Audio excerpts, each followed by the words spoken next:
की मुक्ति का बढ़िया उपाय है त्रिपिंडी श्राद्ध, गया श्राद्ध, ब्रह्म कपाल।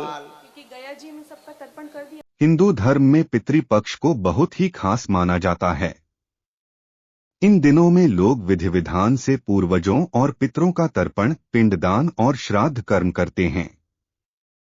मान्यता है कि ऐसा करने पर उनकी आत्मा को शांति मिलती है और वह हमें आशीर्वाद देते हैं।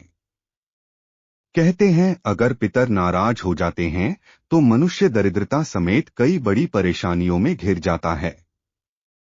इसलिए पितृपक्ष के नियमों का पालन करना चाहिए और इस दौरान कुछ कामों को करने से बचना चाहिए। आइए इसके बारे में जानते हैं। पितृपक्ष में क्या नहीं करना चाहिए। पितृपक्ष के दिनों में किसी भी तरह के शुभ और मांगलिक कामों को करना चाहिए। इन दिनों में कोई भी नई चीज खरीदकर घर नहीं लाना चाहिए। पितृपक्ष की अवधि के दौरान तामसिक भोजन नहीं करना चाहिए और प्याज लहसुन को त्याग देना चाहिए। पितृपक्ष में बाल, दाढ़ी और नाखूनों को नहीं कटवाना चाहिए। कहते हैं ऐसा करने पर धन की हानि होती है। पितृपक्ष में क्या करना चाहिए।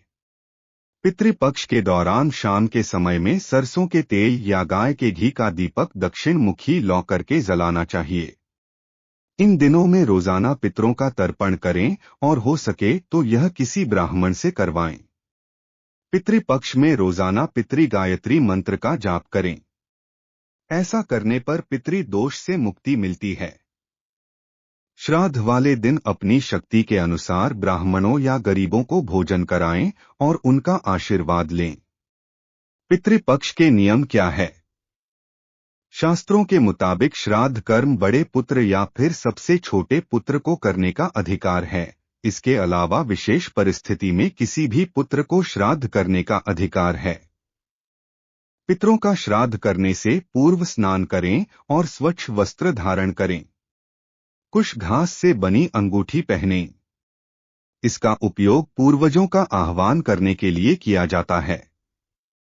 पिंडदान के एक भाग के रूप में जौ के आटे, तिल और चावल से बने गोलाकार पिंड को भेंट करें। शास्त्र सम्मत मान्यता यही है कि किसी सुयोग्य विद्वान ब्राह्मण द्वारा ही श्राद्ध कर्म, पिंडदान, तर्पण करवाना चाहिए।